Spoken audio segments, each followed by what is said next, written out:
오늘의 말씀 에베소서 1장 20절에서 23절 말씀입니다. 그의 능력이 그리스도 안에서 역사하사 죽은 자들 가운데서 다시 살리시고 하늘에서 자기 오른편에 앉히사 모든 통치와 권세와 능력과 주권과 이 세상뿐 아니라 오는 세상에 일컫는 모든 이름 위에 뛰어나게 하시고 또 만물을 그의 발 아래 복종하게 하시고 그를 만물 위에 교회의 머리로 삼으셨느니라. 교회는 그의 몸이니 만물 안에서 만물을 충만하게 하시는 이의 충만함이니라.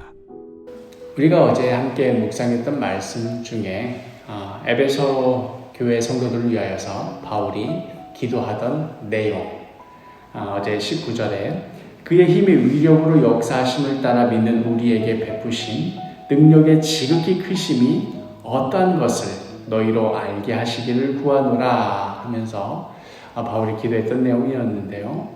그 바울이 기도했던 것, 하나님께서 어떻게 그 능력의 지극히 크심을 드러내셨는가 하는 이야기가 오늘 말씀에서 이어집니다.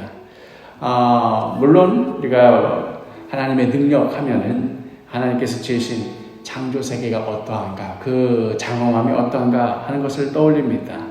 피조물인 우리 인간으로서는 감히 범접하지 못할 크고 놀라운 능력 앞에서 할 말을 잃고 말지요. 그러나 창조 세계 안에 드러난 이토록 놀라운 하나님의 창조 능력도 그 창조 세계 자체가 목적이 아니라 최종 목표는 따로 있었습니다. 그것은 바로 우리 자신입니다.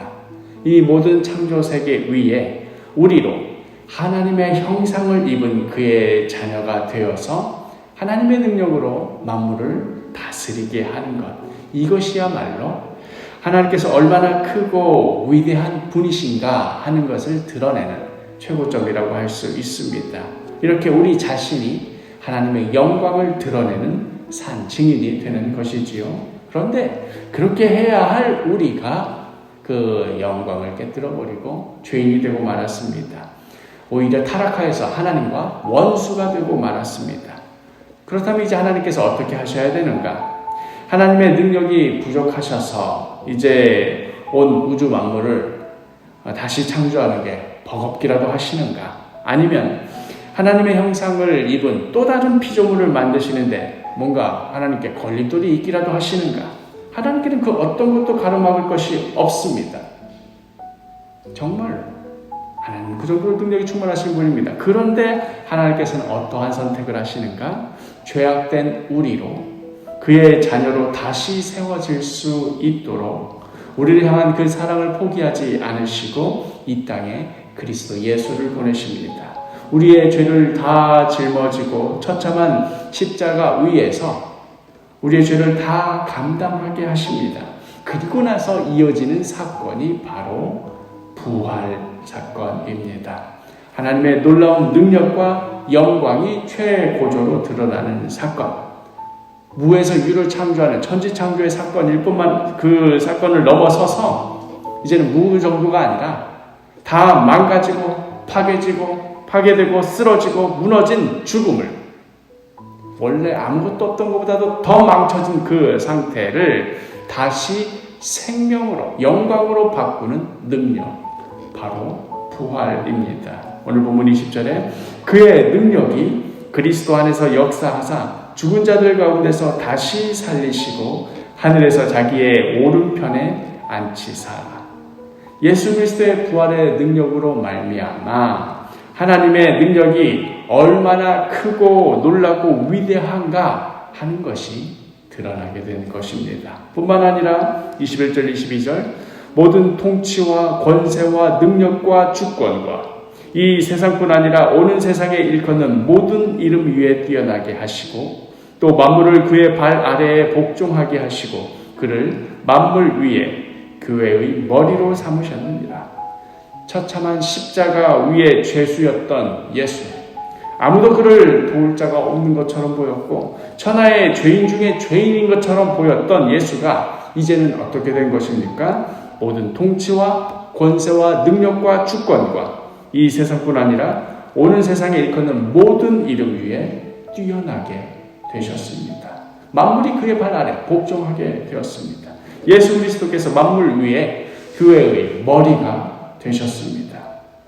피조 세계 가운데 친히 들어오셔서 그 피조 세계의 피조물로 말미암아 비참한 죽음을 맞이하게 되셨던 그분이 하나님의 놀라운 능력으로 말미암아 부활의 길을 여시고 이제 온 우주 만물 위에 우뚝 서셔서 교회의 머리가 된 것입니다.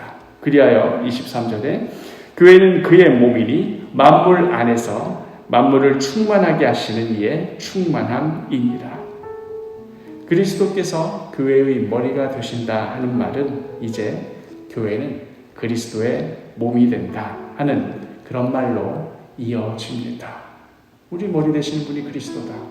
그렇다면 교회는 그의 몸이다 하는 이야기지요. 늘 강조하는 말이지만 교회는 어떤 건물이나 조직을 말하는 것이 아닙니다. 구원받은 성도 우리 한 사람 한 사람이 바로 교회의 몸입니다. 예수 그리스도를 나의 주, 나의 구원자로 고백하는 모든 한 사람 한 사람이 교회입니다. 더럽고 추잡한 죄인이었지만 그의 피로 인해 이제 의롭게 여겨져서 거룩한 무리가 된 우리 모두가 성도, 거룩할 성, 무리도, 거룩한 무리, 이것이 바로 교회인 것입니다.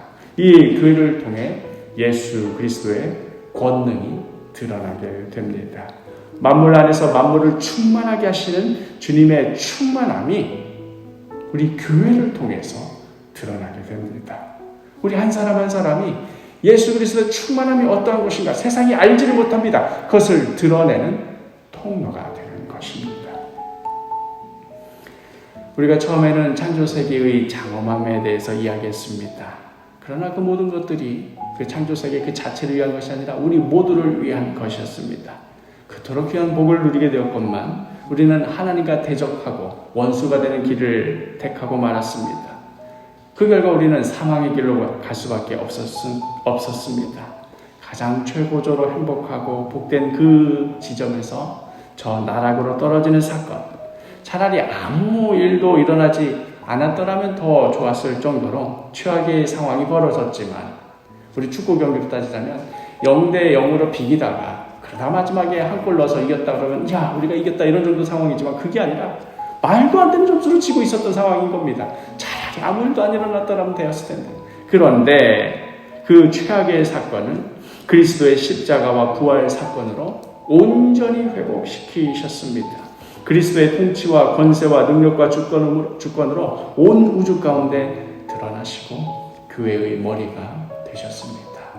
이제 다시 우리에게 질문이 돌아옵니다. 그 그리스도의 몸이 되시는 그리스도의 충만함을 드러내는 통로, 바로 교회입니다. 우리 사도교회 건물 자체가 그걸 드러내라 하는 얘기가 아니라 우리 한 사람 한 사람이 오늘 하루 우리의 삶을 통해서 그리스도의 충만함이 무엇인지 이 세상 가운데 드러내는 복된 하루가 되기를 간절히 축복합니다.